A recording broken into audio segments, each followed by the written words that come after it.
from roughly the formation in 48, the partition, and then the recognition of a state in 48, not only did we have some of the worst terrorists the world had ever seen, Jewish terrorists, who attacked hotels in Cairo and killed British soldiers and British civilians. But you also had the Nakba, of course, and the expulsion of the Palestinians and the subsequent wars. And then in 67, after that war, you really had an occupation that occurred, and increasingly so, not in accordance with Geneva. In other words, the occupier was vicious and terrible and horrible and dispossessing the occupied of their lands, their orchards, their lives even.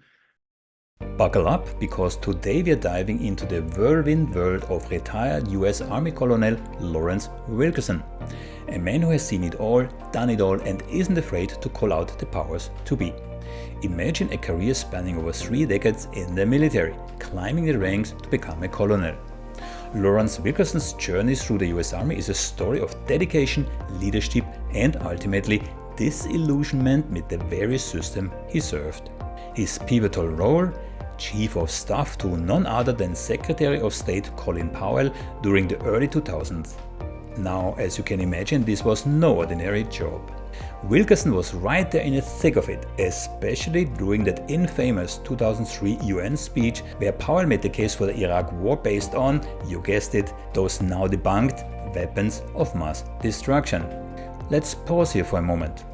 Picture Wilkerson, a man of honor and integrity, realizing that the intelligence they used to justify the invasion was as solid as a house of cards. The fallout? No WMDs, a war that cost countless lives, and another blow to America's already waning credibility. But Wilkerson didn't just quietly retire. He became a vocal critic, exposing the flawed intelligence and decision-making that led to one of the most controversial conflicts of our time. And his critiques don't stop there. When it comes to the Israel-Palestine conflict, Wilkerson is no stranger to controversy. He has boldly called out the US for being one-sided, arguing that the unwavering support for Israel often comes at the expense of Palestinian rights and aspirations. He paints a stark picture of a policy that, in his view, fuels further discord and tarnishes what's left of America's standing as an honest broker in the Middle East. Wilkerson's sharp insights extend to the broader spectrum of US foreign policy. He is a fierce advocate for reining in the military-industrial complex, yes, that shadowy alliance of defense contractors and policymakers promoting for perpetual conflict. He is pushing for a foreign policy that prioritizes diplomacy over military might, transparency over secrecy, and genuine security over profit-driven warfare. But wait, there's one more thing. Post-retirement, Wilkerson has taken to the academic and public spheres, teaching, lecturing, and writing about the dire need for reform in how America engages with the world. So here's to Lawrence Wilkerson, a soldier, a strategist, a stalwart critic. His journey from the battlefields to the Hall of Power, and now to the forefront of public discourse, is a testament to his enduring commitment to truth and accountability. Okay, and now before we jump into the interview, a quick call to action. Some of the best interviews on this channel are shadow banned, which means YouTube is not presenting them to you, the viewer. Some examples are Noam Chomsky's interview about Israel, the interview with Tom Suarez, the author of Palestine Hijacked, the amazingly candid discussion with the US Ambassador Charles Freeman, or the interview with the former director of the Max Planck Institute, Wolfgang Streeck, to name just a few. So if you're interested in content that apparently you're not supposed to see, content that goes against the mainstream narrative, have a look at some of the previous interviews that we have recorded for your pleasure. And of course, it always helps to spread the news if you like and subscribe to this channel. Colonel Professor Larry Wilkerson, it's a real pleasure having you on. How are you? I'm fine. I hope you are too. I hope it's good times in Amsterdam. It's splendid times. Weather is gorgeous. Spring is coming. But if we contrast this with what's going on in Gaza, it's just mind-boggling. This is like a parallel universe. And I have you heard speaking about this topic very eloquently. So let me start with this. A general overview. What's your assessment of the situation in Gaza right now? I think there are two, for me anyway, and for I think my country, there are two huge aspects to it. One is the clearly genocide-like, if not actual genocide, that's taking place. That's bad enough.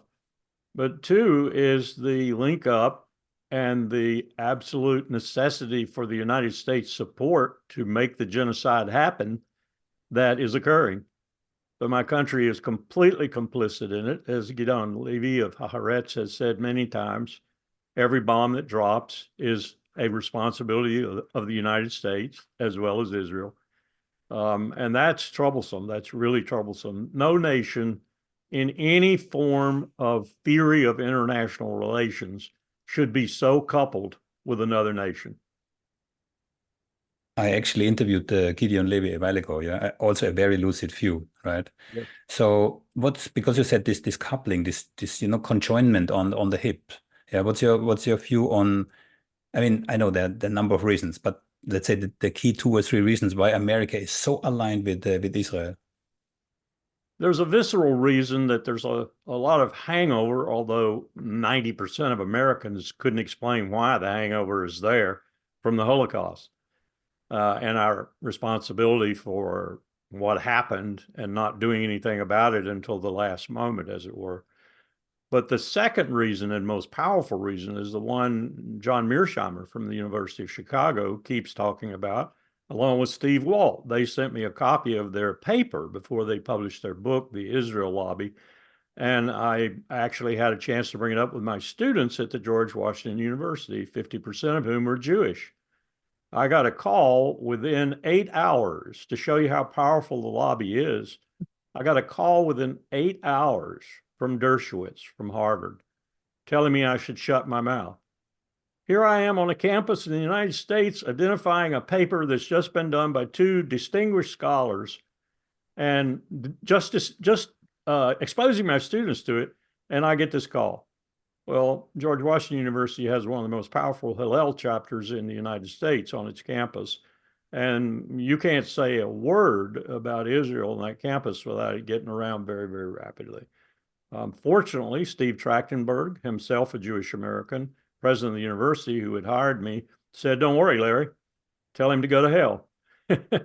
And we did forthwith. But that's how powerful this lobby is. It controls American politicians to an extent that I don't think any foreigner could ever appreciate. The money is just so huge, hundreds of millions of dollars pour through AIPAC and through their sponsors, who are very wealthy Jewish Americans in most cases, like the late Sheldon Adelson or Robert Mercer. They pour through these hands into the Congress, and the Congress finds itself beholden to them for their jobs. And so they do whatever they tell them to do. I saw a American lawmaker, and I apologize, I didn't recall his name, going into the Senate or into the Congress with an Israeli uniform, an Yes. American lawmaker. Yes. So that's really puzzling. So in the country where I come from, if you only serve in another country's army, you lose your citizenship. Well, it's true very basically here, not so much for the citizenship, but for example, I had a student in my George Washington University seminar who had served in the IDF.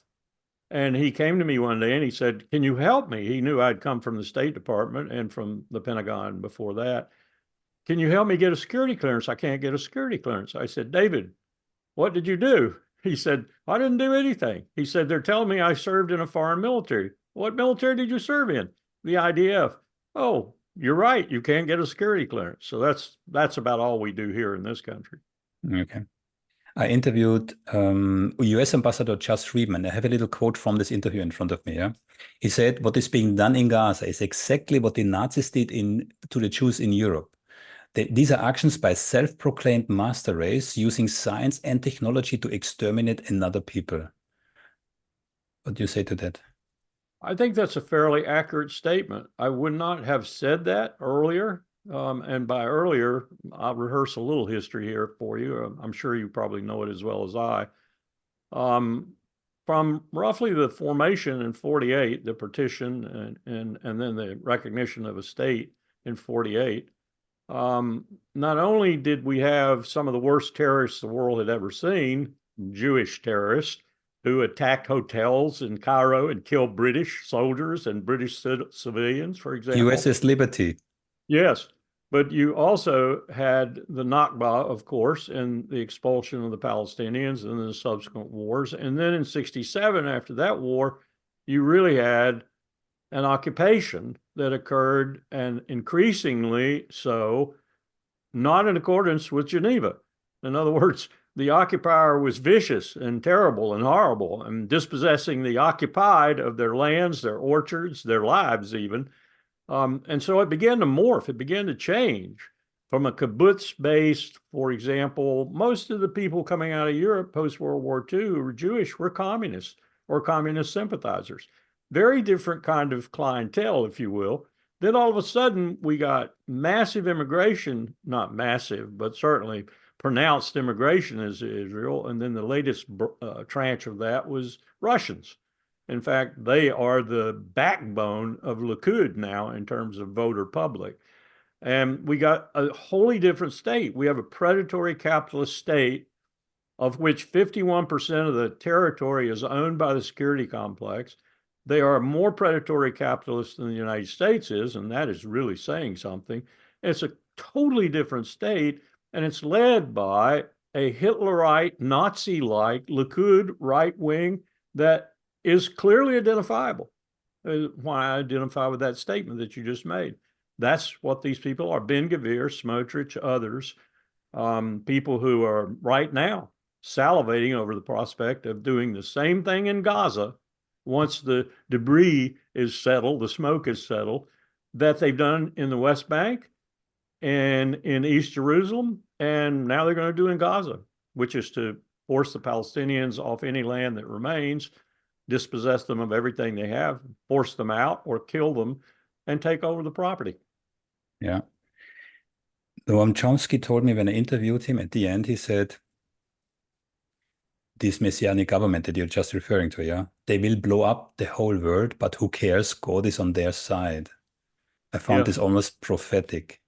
Some of the statements coming out of their Knesset members and others who are sympathetic with what they're doing, and I'm astonished that the polls still show 68 to 72% of the Israeli people who are Jewish are for what Netanyahu. They don't like Netanyahu.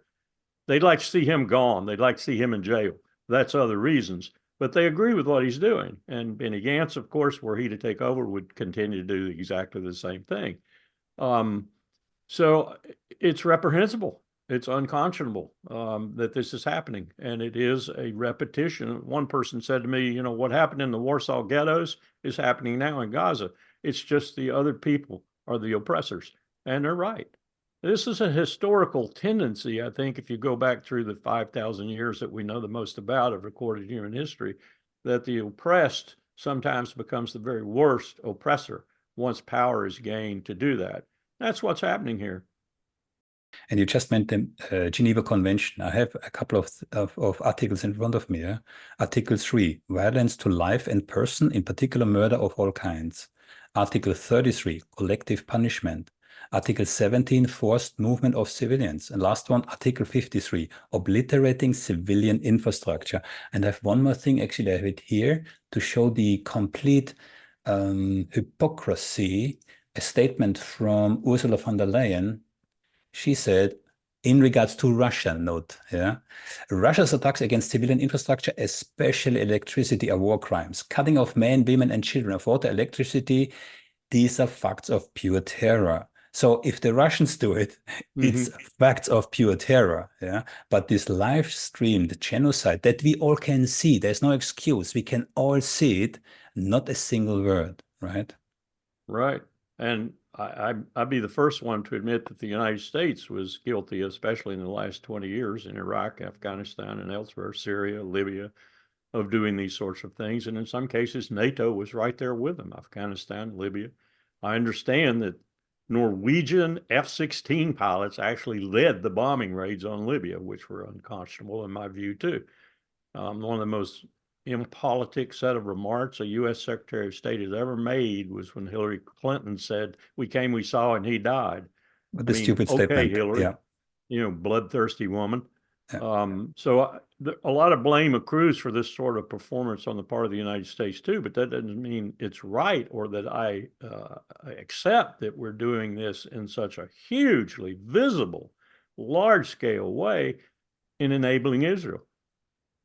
And you are one of the few voices, I have to say, I mean, comparatively speaking, yeah, who have the courage to speak out so openly. Yeah, most Americans do not. Yeah. Well, So I have, there are quite a few, and I'm really proud of these youngsters on the campuses all across America. You see the power of AIPAC here too. They have radical Zionist students on campuses, and they've infiltrated some of the protests in order to attack the protesters. And this is AIPAC. This is the way they operate. If you do anything against their wishes in this country, you can pay for it with your blood. And some of these people, they're poisonous people. I'm listening to a bunch of adult Jewish Americans confronting Medea Benjamin outside the Israeli embassy in Washington when she was picketing the embassy peacefully, placards and signs, not any violence to it at all. These women, these Jewish American women came out of nowhere and attacked them, striking them, hitting them, cursing them with some of the worst profanity you've ever heard. These are poisonous people. They're poisonous people here in the United States. And people say, well, you're anti-Semitic. No, I'm not anti-Semitic. I'm anti-poisonous people. I'm anti-Zionist, rabid Zionist. I'm not anti-Semitic. Come on, give me a break. Those students aren't anti-Semitic. I love the one at Columbia who stood up and said, I'm leading this protest for right now, and I'm Jewish. Don't call me anti-Semitic. Well, what AIPAC would do is call her a self-loathing Jew. That's what they do when they find a Jewish American who doesn't agree with their policies. But now they've got hundreds of thousands of self-loathing Jews in America, a lot of them under 30, and a lot of them going to comprise the future. So they're very worried. Yeah. You are in the US. Yeah, for me, it's very difficult to estimate how large is this movement that's going on right now in the US. All those protesters in the university campus. How large spread is that? It's hard to say. It reminds me very distinctly of the protests that I saw in the 60s against the war in Vietnam. And from what I'm hearing from the professorship across the country, as much as from what I'm hearing from any students I might know, because some of my students have gone for masters and for PhDs at these universities, it's very widespread. And it is not violent at all, except when these Jewish Americans who are pre-planned Zionists, if you will, interfere, trying to make it look as if it is violent. UCLA did a terrible job, for example. The police did a terrible job of policing that because they didn't realize that the violence was coming from the rabid Zionists that had been introduced on campus, not from the protesters, who, by and large, across the country have been very peaceful. And that's actually hopeful. I mean, this movement is unexpected, but very hopeful. And especially the fact that you already mentioned that there's so many Jewish participants. So many, again, I don't have numbers, yeah, but apparently there are lots of Jewish participants is really hopeful. Yeah? And because you said self-loathing or self-hating, both Noam Chomsky and Emeritus Rabbi Yaakov Shapiro, with a smile on their face, told me, yeah, they call me a self-hating Jew. Yep. Yeah. That's the epithet. When I came to the State Department, you may not believe this. When I came to the State Department, Colin Powell took me into the transition office because I'd been with him for almost 10 years at that time. And he said, how come you want to work in the policy planning staff? I didn't want to work on his immediate personal staff, not to start anyway. I said, because it's the only place in the American government that thinks strategically, the policy planning staff. George Marshall set it up that way in the late 40s, early 50s. He said, okay, that's what you want to do it. So I went down to the deputy's office, Richard Armitage. I said, I'm going to work for Richard Haas and the policy planning staff. And he said, why would you want to work for that self-loathing Jew? I looked at him and I said, I'll forget I heard that, Mr. Deputy Secretary, but don't ever say it again to me. And I walked out of his office. But that's the attitude some of the really hard right in this country have with regard to someone like Richard Haas, who had been more or less sort of middle of the road on the U.S.-Israel relationship. Because you brought his name up, Colin Powell, yeah. I read a lot about it. Also, some of your comments, I'm aware, yeah. But for people who are not aware, yeah. So I know that Colin Powell saw his testimony in regards to WMA for Iraq as I think he said, blackest spot on his career or something, yeah. Yes. So I mean, you were there, you were virtually there, right? So how did this happen? And I have this iconic image in my mind where he has this test tube with this white whatever that was, Right. dangling in front of our eyes to It was convince us. salt.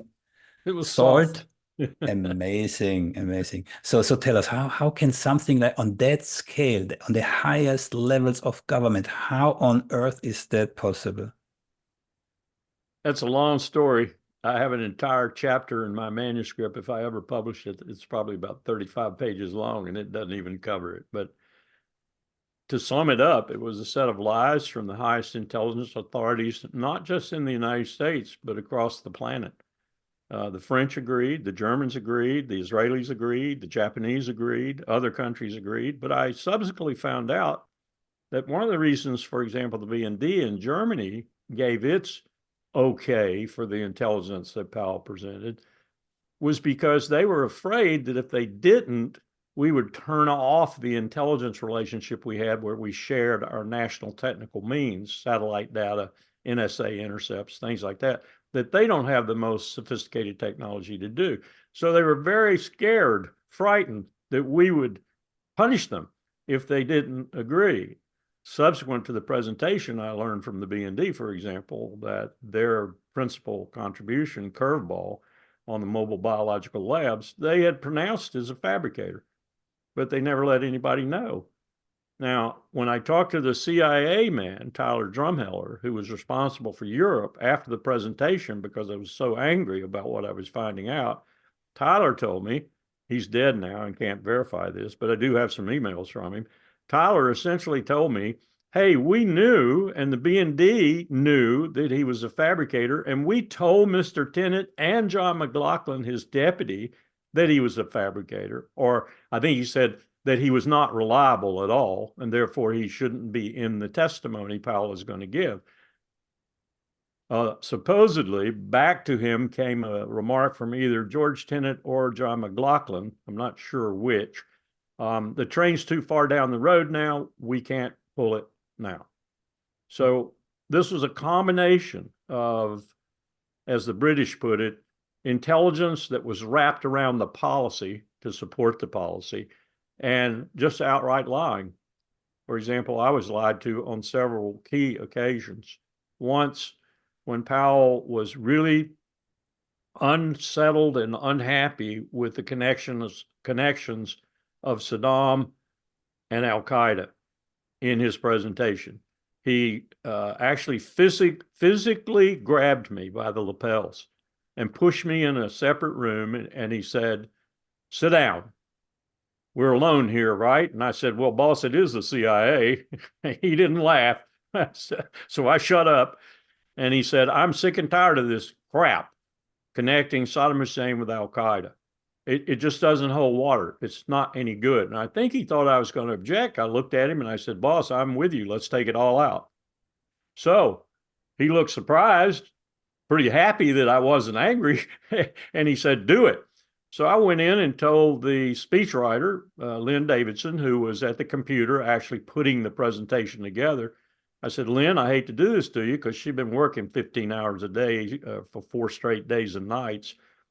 I said, you're going to have to take everything out that connects to the Mukhabarat, the secret police in Baghdad, with Al-Qaeda. And as you're doing it, take all the rest of the crap about the terrorists out too, because I don't think it stands up. Well, I didn't see that John McLaughlin was leaning against the door jamb until I turned around.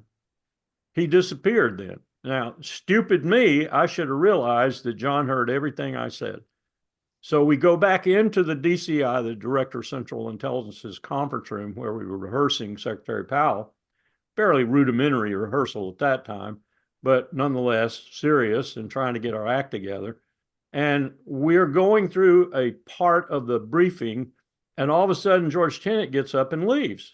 He's sitting to the right of the secretary. I'm sitting to the left. And I told George, don't ever leave when the secretary's in the seat, because the secretary told me to tell him that. Well, he did. So I'm getting angry every minute that goes by that he's not in there while the secretary is spending his precious time rehearsing. And he comes back. He sits down, and this is exactly what he said. Mr. Secretary, we have just learned from interrogation of a high-level al-Qaeda operative of significant contacts between the Mukhabarat and al-Qaeda, to include training al-Qaeda operatives in how to use chemical and biological weapons. Well, Powell turned to me and he said, LW, put it back in. I learned later that that was Sheikh al-Libi, that he was tortured in Cairo by one of the worst torturing gangs in the world, in Egypt, and that a week after he was revealing this information, he recanted it. I also learned that the DIA, our Defense Intelligence Agency, the military equivalent of the CIA, had put a burn notice, said, don't pay any attention to this intelligence. The witness has recanted. And by the way, it was gained under torture, so we don't count it as reliable. I asked Mr. Tenet later in some anger, what happened to that burn notice, George? Well, it was a computer glitch. It didn't come up when we looked for any dissents. And this is what we went through for the whole summer as the whole presentation fell apart. The final straw, Powell comes into my office and he says, have you seen that the CIA has still got those mobile biological labs up on their website? Pictures of them? I keyed into my computer, the classified one, and I looked in there. I said, you're right, boss, they're up there. He said, can you believe that? George has still got those pictures up there. And then, to top it all off, George Tenet gives a speech at Georgetown University. And Powell and I both are in his office watching the speech on CNN, as I recall. And Tenet says, and here's a quote, now, I never said that Saddam Hussein had weapons of mass destruction, end of quote.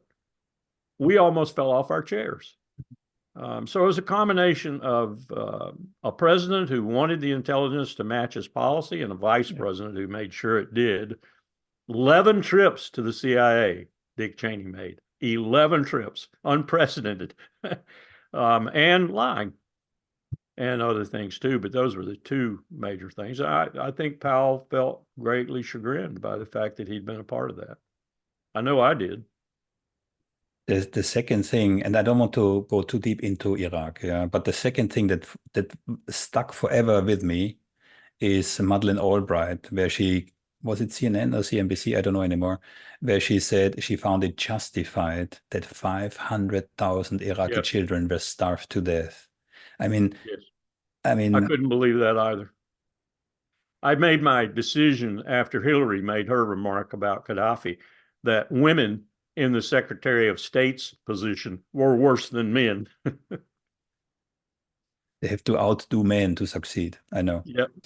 If we come back to Gaza, I have a couple of interesting statements here, starting with Jared Kushner, who suggests that Israel should move Palestinians out of Gaza and clean it up. And they actually talk about beachfront property already. Yeah, apparently the advertisement at this very moment, the advertisements in Israeli newspapers who sell beachfront property in Gaza.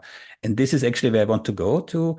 The US is building at the very moment a large port, officially to help humanitarian aid to enter Gaza, whilst they simply could open the borders, right, for the hundreds and hundreds and hundreds of trucks which are already waiting there. Yeah. But there are three reasons for that. And I spoke with a couple of people about this. Independent of the beachfront property, the number one is the deportation of all Palestinians in Gaza. And I have an interview where Netanyahu said this is an old idea, it's at least 10 years old. The second reason is the gas field, the large gas field that is directly in front of Gaza. And the third reason, I think, is also a very important one. the Israelis want to build a channel which should compete against the Suez Canal from Egypt, right? And this channel is supposed to lead directly through Gaza. So there are a number of important reasons why they want to have Gaza.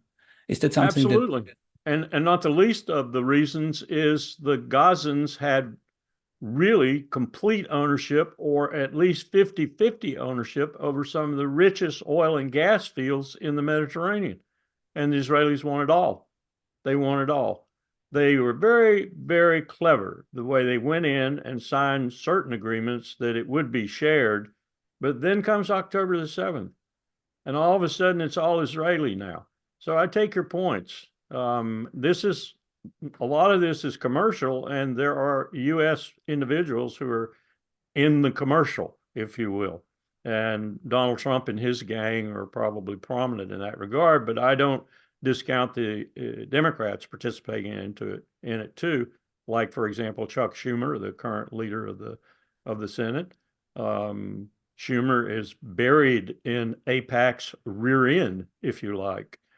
So a lot, you could scratch Ukraine. You're going to find defense contractors and others making millions, if not billions, off of Ukraine. So people ask me, well, why don't we get that thing settled?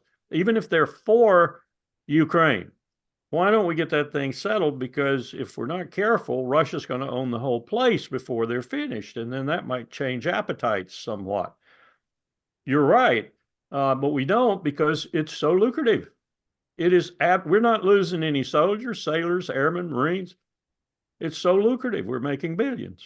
And people say, oh, we gave them 60 billion. That money comes right back to the United States. Exactly. Because you mentioned it, October 7, let's briefly scratch on October 7. Yeah, the one thing that struck out for me was the delayed response of the IDF, right? So I have different numbers, but somewhere between 20 and between 20 and 30 places, these gates were breached. It's not a small part, yeah. But in some areas, it took almost 2 days. Yeah, it took almost 2 days before the IDF was there. Now, they said something about helicopters. Israel is a very tiny country. Yeah. It's very hard for me to understand why it took so long for the IDF to respond. So I would be really interested to know what's your vision on that. I would point out too that my contacts in the IDF and my contacts in a group called Breaking the Silence, which is composed of IDF soldiers who have left Breaking the Silence because they couldn't stand what happened, for example, during the slaughter that occurred, much like is occurring right now, but for a limited time in a shorter space. What was it, 2011, I guess, Operation Cast Lead, where they just killed everything that moved to teach the Palestinians a lesson. My contacts tell me two things that, in addition to what you just said, are very disturbing. And they are that the response by the reservists and the active duty IDF, as it did come, killed as many Israelis as it did Hamas. And in some cases, intentionally, because they thought the Israeli soldier or whatever Israeli citizen was going to become a hostage. So let's Hannibal doctrine, yeah. Yeah, the Hannibal doctrine. Yeah. And then the second part of it, to answer your question directly, is I have mixed emotions about this, and I have no way of confirming either. One is that I know Netanyahu, this is not mixed emotion, I know this. Netanyahu was backing Hamas. He was backing them through Qatar, and he was backing them through other clandestine sources because they agreed with him. They did not want a two-state solution. So the enemy of my enemy is my friend. He was backing them. How far did that go? Did he really know that October the 7th was coming? And did he look at it as some people in this country looked at 9/11? This is our Pearl Harbor. This is our opportunity. This is it, man. We neoconservatives can now take over the government, which they forthwith did. Did he know that? Or was he so shocked, was the IDF so shocked that it was reeling on its heels for 24 to 48 hours? I don't know. I don't know the answer to that, but I sure would like to see some sort of truth commission set up to determine that. It won't be. It won't be because we'll fight it. Just like we're yelling and screaming at the ICC right now that we'll take their children to jail, if they try to prosecute war criminals in Israel, which is unconscionable too. But that's the way we operate. Yeah. You said a couple of things. So first of all, it's well established that Netanyahu supported Hamas. We know that he wanted to weaken Fatah. We know the money streams. We know all of that. Yeah. We also know exactly like you said, and again from Israeli sources, not from us outsiders. Yeah, from Israeli sources, that many of the Israeli victims from October 7th were actually shot by the IDF. Yeah, we have the pictures from the helicopters. We have the pictures, the videos, from the tanks who are shooting in the houses where the hostages and the Hamas were present. We have the massive damage. I have seen videos of hundreds and hundreds of burned out and mangled cars. Yeah, so Hamas had light weapons. So how? Yeah, but one thing is part of the problem there too, and I know this as a military professional and reports I have gotten over the last 20 years. If you do occupation duty as a military, your skills atrophy. Not only do your skills atrophy, but your ranks change because most military doesn't want to do occupation duty. So what you get as occupation duty soldiers is the detritus. You get the worst of the worst. You get the people who like to beat up on people with the butts of their rifles. You get the people who like to take a Palestinian's passing through a checkpoint and tear it up in his face and tell him to turn around and go away. Or worse. That's the kind of people you get after 20 years of occupation duty. You don't get good soldiers. That's what responded to October the 7th. Coming back to this delayed response, I also discussed it with U.S. Ambassador Charles Friedman, yeah? And he quoted, and I don't have the exact quote now, he quoted Netanyahu, who said he's waiting for an opportunity to do exactly what they are doing right now, yeah? And that comes from a U.S. ambassador. Right. Yes, and he's been doing this since he was finance minister. He running for prime minister, he ginned up the crowds that produced the assassin that shot Yitzhak Rabin. And then he took that assassin, a settler, and resurrected him once he became prime minister. And now he's a hero of the settler community. Bibi Netanyahu was responsible indirectly for Yitzhak Rabin's assassination. Ever since that time, he and Likud have been getting increasingly forward in the way they are implementing their all-along strategy, their consistent strategy. Ever since 67, really, it's been a part of Israel's strategy. But Likud, Ariel Sharon, when my president took him in the Oval Office in 2004 and said, "Over to you, Mr. Prime Minister," look on Sharon's face was like, "Are you kidding me?" George W. Bush told him, "Everything's failed. The Middle East peace process is dead. The roadmap is dead. Everything's failed. Over to you. We'll back whatever you want to do." Ever since that time, and Netanyahu put it on full speed ahead, they have been implementing a strategy of eradicating, dispossessing, or some way driving the Palestinians off their land and out of the land. West Bank, East Jerusalem, go on. Now it's just put on steroids, which is what makes me go back to my original contention or question, did Netanyahu know this was coming and, like 9/11, use it in order to speed up the process?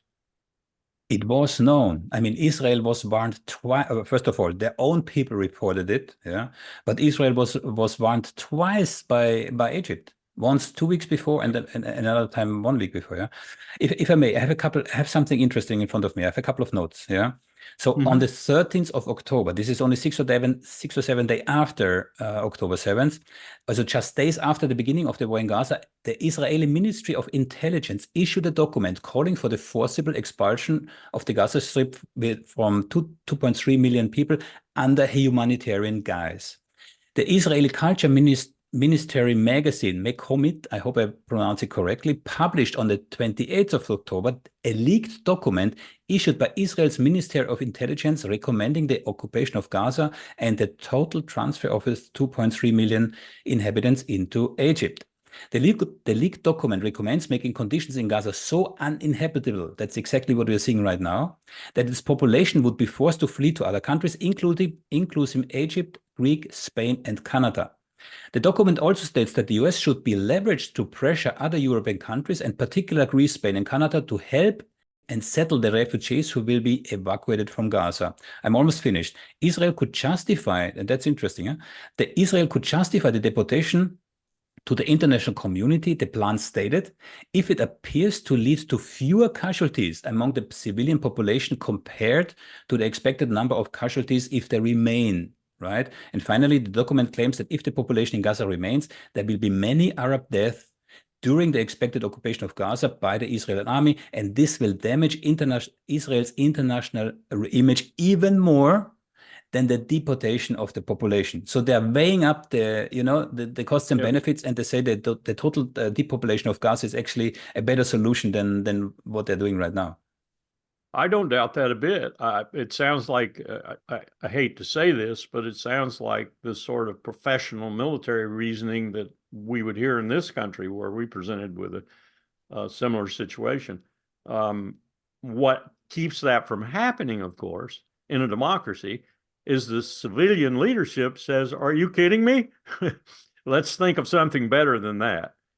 In Israel's case, I don't think that would happen at all. I think Israel would go ahead and pursue something like that if they thought they could get away with it. I think their greatest complication right now, and I'm not sure how strong this is the rift that's developed between President Biden and Bibi Netanyahu. If it's a genuine rift and not just a performance on both men's part. For the election, yeah. Yeah. If it's a genuine rift, then we're looking at the potential for a cataclysmic change in the U.S.-Israel relationship. And I don't know if you know this, but I said a couple of years ago that in 20 years, Israel wouldn't be a state. I still hold to that, particularly if they stay an apartheid state and they continue to operate the way they're operating now. They won't be a state because the rest of the world will condemn them. And you can't live. And Netanyahu keeps saying we can live without anybody. And he's hinting in the background, Dimona, we have nuclear weapons. We don't really need anyone, not even the United States. Well, that's like those boys and girls that went up on top of that, that mountain and committed suicide when the Roman legion was down at the foot of the mountain. That's not really a way to operate in the world. And you mean Sparta? Yeah. If Israel decides that that's what they're going to do, which is looking increasingly like maybe at least Likud has, with 68, 70% of the Israeli Jewish citizens behind them, I think they're finished. I think they're finished as a viable state in the international system. What's the alternative? Well, the alternative is that you wind up with the Arabs, who in 22 countries are still some 400 million strong, showing some sort of unity. And I don't see MBS doing this, Mohammed bin Salman, but I could see MBZ doing it. He bats above his weight a lot of times. If there were leadership for the Arab community in general to say, okay, we'll take over, which is being talked about even right now in terms of Gaza, which the Israelis think they can manipulate. I've got some news for them. I don't think they're going to be able to do that if the UN and the US are involved in the occupation of Gaza post-Israeli operations there. That means the IDF won't be there. That means it'll be Arab forces, probably principally Egypt, UAE, Saudi, and it'll be probably some UN forces selected elsewhere. Might it even be some US forces? I don't know. But I don't think Israel can live with that. And I think that's another possibility for a very different state entity developing post this situation in Gaza than Israel expects. And it might not be one that is called Israel. I have returned from Amman 2 or 3 months ago. Yeah, I interviewed a second survivor. The first one I interviewed in Germany, the second one in Amman. a second survivor. In Germany it was a gentleman. In Amman it was a lady from 90 something years. They both were a survivor of the Israeli massacre of Tantura. Yeah, it's a whole story. Yeah, so it's the story from both sides, because the Israelis did different things to men and women. Yeah, but whilst I was there, I've spoke to a lot of people, and without exception, they told me one thing: yes, it's terrible what happens right now in Gaza, but it's good that it does. Yeah. So the first couple of times when I heard this, I said, huh? Yeah. But if you think about it, they all anticipate a change which is not in favor to Israel. So they all agree. I mean, also we in our Western news bubble, we all agree the status quo of the previous status quo is gone. Yeah. Whatever happens afterwards, like it was, it will never be. Yeah. But in the Arab world, despite their suffering, they're optimistic. Well, I won't say I'm optimistic, but I will say that I think they're right about this is a sea change. It's not going to be the same afterwards. And I think slowly but surely, maybe Netanyahu's coming to realize that. And he's going to be even more dangerous, perhaps, because he's going to be trying to do whatever he can to make sure he's not a direct punishment of that situation. That is to say, not only that he doesn't go to jail, but that he doesn't, wind up in a grave somewhere prematurely. It's serious business with Likud. I know that, and I know that you can't get around people like Smotrich and Ben Gvir and some of the others in the Knesset. One woman I heard yesterday, just poisonous language, as I said before. And you're right about, there are people in the United States who will say, and I have heard neoconservatives say this, if Israel wasn't killing them, we'd have to be there killing them, referring to the Palestinians, because they're all terrorists. I mean, that's the way they look at it. That's the way they look at Iran, too. Viscerally, that's the way they look at it. So there is an element of that in the United States, too. But I don't think that element is going to be ultimately triumphant. I like to think that the sentiment which motivated South Africa to put the application forth to the court is going to be triumphant. Now, it might look a lot less positive than I think, but it will be a whole lot better than the situation continuing and even worsening, because that's what Netanyahu wants. He knows now he's lost. He knows he has not beaten Hamas, Do you but he's believe going to that? spin it. Do you really think? Do you really think they already have this awareness? Oh, No, yeah, I think not so. awareness. Based on their analysis, I'm guessing, I'm hoping they do some sort of, evidence-based analysis of the situation. I think he's not a stupid man. Some of the Likud people are. They're stupid. And when I say stupid, I mean they seek after that which is not wise. Some of them are even dumb, which means they can't think. But I think the leadership, Benny Gantz, Netanyahu, maybe even Yoav Gallant, they understand that they have not done to Hamas what they thought they were going to do. They understand, I think, from the beginning, some of them, that they weren't going to do it, but they were going to give the image of having done it. But even that has gone up like smoke. So what they're going to have to do is they're going to have to claim, and this is going to be very difficult, that everything transpired in accordance with their wishes, principally Netanyahu and the IDF, but the United States and others stood in the way of complete fruition of their dreams, and that will be later. And oh, by the way, you probably better not put me in jail, and I better hang around a little bit longer so I can make sure the transition to later works. I'm not sure, I can't be sure, but I'm fairly certain that that's the way they're thinking now, is how do they transition into continuing what they're doing, but on a lower scale and without so many repercussions. They want to go back to the status quo ante, in other words, but with a lot of Palestinians gone or in deep trouble.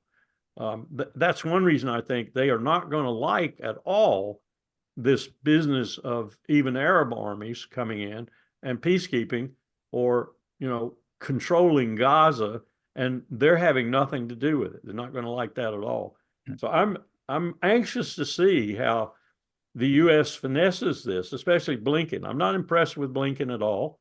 I'm not impressed with Austin at all, the Secretary of Defense. Frankly, I'm not very much impressed with Jake Sullivan, the National Security Advisor, either. They seem to be impromptu people. They operate on their inbox. They have no strategy, no real forethought. Look at Ukraine. What a disaster Ukraine is right now. They are risking the ultimate prize for Putin in Ukraine, Odessa. He can take the entire Black Sea coast, which his military is salivating to do, especially his Navy, because that gives them so much strategic punch that they didn't have before against entry into the Black Sea by the U.S., which before was almost pro forma. It gives them 3 really strategic ports on the northern coast of the Black Sea. It's just, Sevastopol, the one to the east of that, I forget the name, and then Odessa, which is a far better port than Sevastopol. So they're risking that right now. And they're risking it. Why? So Joe Biden doesn't get branded as a cut and runner and therefore lose the election. That's why they're risking it, which is no reason to be doing what they're doing. And yet domestic politics dominate the U.S. political process. Yeah, I would love to discuss with you the Ukraine-Russia conflict, but maybe on another occasion, right? I have spoken to a couple of subject matter experts on the topic, yeah. But because you say Joe Biden doesn't want to see like a cut and runner, yeah. I mean, that stage is past. He ran from Afghanistan, and I'm telling you, those images that I saw, I even compared them. This iconic helicopter, like insects, like bees, sorry, like ants, people trying to get on the last helicopter. Yeah, you had exactly the same in Vietnam and in Afghanistan. Yeah, but the sentiment of the American people was such, especially the Democratic Party, that was the right thing to do. It wasn't executed well, but that was their sentiment. They wanted out of Afghanistan. And leaving military equipment behind that could support the Taliban for the next 10, 15 years. They don't think about that. Incredible. Yeah. Okay, but coming back to Netanyahu, right? I interviewed Professor Omar Bartov. I don't know if that name says something to you, but he's a Holocaust and genocide expert. Yeah, and I believe it was him. He said to me, justice in Palestine would lead to civil war. Yeah, there is no way that any government could, create some type of equality between Palestinians and Israelis in the overall Palestine or Israel, yeah, without risking civil war, especially with those militarized settlers, which are armed to their teeth. And even Benny Morris, one of those so-called new historians, yeah, he also told me, well, maybe. Benny Morris is one of those handful of historians who in the 1980s had direct access to Israel State's archive. Then Israel found out, oops, we don't like what these gentlemen published, so they closed it again. Yeah, so he really knows what he is talking about. Yeah, and he told me it's all a thing about demographics. Yeah, the moment Arabs have the same rights in Israel as Israelis, Israeli will no longer be a Jewish state. Yeah, and it's simple as that. Exactly. Yeah. A group of us were prepared right before October the 7th to go to Tel Aviv. We'd already gotten permission from the Israeli government. We'd already raised the $30,000 that was necessary for the billboard. And we were going to put up a billboard on one of the major highways that said, a Jewish state is not good for Israel, period. And all of us believe that. And the reason for that is because a Jewish state cannot be a democracy, period. It is not a democracy. It is an ethno-state. It is a theocracy. Increasingly, that's what it is, with these rabid right-wing Jews being in charge of Likud. But if you want some evidence that whole populations can be moved, go back and look at what Stalin did. Of course. I'm not saying that's necessary, but this is a small area. This is a small area. If you really were intent on creating some new facts on the ground, which is what Netanyahu's been about, just what you said. If I get enough settlers in there, build enough Autobahns, build enough really first-class homes and everything, and he's going to do it in Gaza too, he thinks, then they can't reverse it. They can't reverse it. It'll be a fait accompli. And we've been going along with that, of course, with a protest here and a protest there. But basically, we've been going along with it because we agreed with him. I'm sorry, we did. Biden and Trump agreed with him. Trump probably more so than Biden, and certainly people like Jared Kushner. But I think it's going to have to be reversed, because otherwise we're going to pay the piper for the next 100 years in that region of the world. And it's already 100 years. This whole thing started in 1880. Yep. Yeah? It didn't start with the Holocaust in the Second World War. That goes way before. Yeah? But the present situation, I go back to 1967. The roots of the present situation are when Israel became an occupying power and began to violate Geneva carte blanche, and we began to support them doing that, and paid no attention to UN 242 or any of the other resolutions that followed that. While we lipped, right of return, return to the 67 borders, all these points, we lipped them consistently. People like Dennis Ross and all the rest of the negotiators that were spies for Israel that we had. Clinton's entire team at Taba, Clinton's entire team throughout the Middle East peace process was infiltrated by Jewish Americans, dual citizens, who made sure nothing happened. Ehud Barak and Arafat were crippled before they ever got started. Now, Ehud, I think, was in on it. Arafat was not in on it. But they knew that nothing was ever going to come about, and if anything did, they could scuttle it, because they had their own people in place with Bill Clinton. What did Bill Clinton pardon Mark Rich for at the end of his second administration? A heinous, ignominious act. Mark Rich had been buying Iraqi UN oil for food program oil, breaking sanctions, and selling it at discounted prices to Israel so it could get its economy really going. That's how Netanyahu got the economy going well as finance minister. Mark Rich was put in jail for doing that, and Clinton pardons him at the end of his second administration. This is a story no one knows about. We bombed targets in the second Iraq war to support that oil flow to Haifa. You mentioned Clinton, and I'm diverting now a little bit. Yeah. So, the Jeffrey Epstein scandal, right? Yeah. In the public's eye, it's a big sex scandal, so to speak. Yeah. But what's hardly covered is the close ties that Ghislaine Maxwell's family had with Mossad. Yeah, I read a 600-page book about her father, who was, let's not speculate who killed him. Yeah. But he did some remarkable things for the Mossad worldwide. No question in my mind that he was working with Mossad. No question. I think that's quite established. You only have to look who came to his funeral. It's the who is who of the Israeli elite was there. Yeah. But the point is, they probably were using his services too. That's it. Yeah, and we know that Clinton was, I don't know, according to the logbook of this Lolita Express, this airplane that Jeffrey Epstein lost. I'm not in, what is 50, 70 times Clinton traveled on this? Yeah.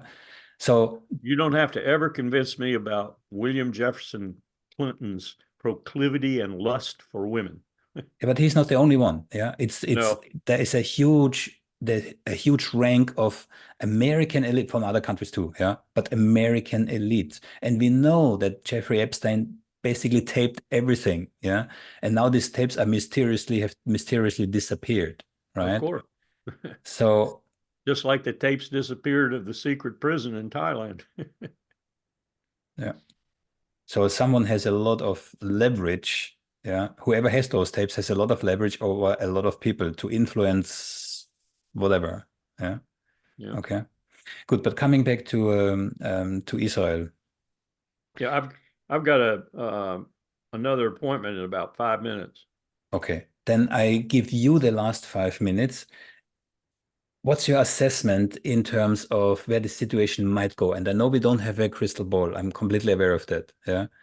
So you said you don't think, if I understood this correctly, but please correct me if I'm wrong. Yeah. You said you think Netanyahu will not succeed of clearing Gaza and potentially the West Bank, where I have the feeling he is quite on his way now, right now, bombing Rafah. So first they drove all those people, in this direction, and now they're bombing them there, right? So what else can you do? So Omar Bartov told me, ethnic cleansing is the prelude to genocide. If you can't get rid of them by ethnic cleansing, you kill them. That's it. That's virtually what he said. And I have the feeling this is the trajectory that Israel, whoever runs Israel today, I do not know, goes to. So what's your vision? I might have subscribed to what you're saying a month or so ago in terms of a denouement of the whole thing. But I think I have been somewhat surprised at how much the world's opinion has been generated in disfavor of all of that. And to a certain extent, I'm fairly surprised at how much that has happened in my own country. I am watching what Mearsheimer and Walt wrote so extensively and accurately about and called the Jewish lobby, being careful not to say, or the Israel lobby, being careful not to say the Jewish lobby so that you didn't put every Jewish American in there, the Israel lobby, I would have said was impenetrable and impossible to destroy. I'm seeing it fall apart before my eyes. And I'm seeing a large part of that being these youngsters all across the campuses of this country. I think we're going to see a very different situation than I thought would occur out of this. And I think it's going to be very, very scary for a while because we're not going to know where it's going. And there's going to be a lot of tacking this way and that way. And in the middle of all of it are going to be these Likudniks who are going to be viscerally opposed to anything that strips them of their power and looks like it might take Israel down another path than they want. But ultimately, I think we're going to see them destroyed. And I think we're going to see a more balanced power situation in the Levant in general, and that may even include Iran. We've got to do something about Iran, and we've got to do something that is non-nuclear and not a war in general. I think Saudi Arabia is coming to realize that. I think Egypt's coming to realize that. I think the alliance that is now forming between Moscow, Beijing, Pyongyang, and Tehran is a very threatening alliance in terms of U.S. national security and ultimately in terms of Europe's security. And that people will wake up to that and start reverting to what I call diplomacy rather than, bombs, bullets, and bayonets. And we're going to have a shattering of the transatlantic link. We're going to have a European Union that doesn't know what to do. We're going to have, you've got all kinds of pressures building in the European Union right now to make its political act untenable, if not impossible. And you're going to have NATO falling apart. You're going to have this alliance this tacit alliance, looking at all this and wondering whether it wants to take advantage of what this group of powers is doing to itself, led by Washington, of course, or pick up the pieces after it happens. And since I think the ostensible leader of this group is Xi Jinping with Putin right behind him, and both of them are these kinds of thinkers, I think they're going to decide to stand aside more or less, exacerbate it wherever they can, which they are doing now, but stand aside more or less in terms of use of military power, whether it be in Taiwan or whatever, and let us fall apart. And then pick up the pieces afterwards in a way that's more conducive to their interests than those they perceive we will have in the aftermath. I'm not sure that ultimately the empire, the American empire, isn't falling apart before my eyes. And what that means, I'm not sure. I'm not sure, but I remember some words that Ricardo Alarcón said to me. He was then the Speaker of the National Assembly in Cuba, outside Havana, when we were talking in similar terms about 2 a.m. in the morning. He said, but remember, even a dying elephant can thrash a lot of grass, and we're only 90 miles away from the dying elephant. Yeah, that's true. So we can still make a real mess of the world, but I think our time in the sun is over. I think it's finished. Yeah. The unipolar moment is gone. The unipolar world is gone. Yeah. Yeah. Larry, Professor Wilkerson, I thank you very much for your time. It's really appreciated. Thank you for having me.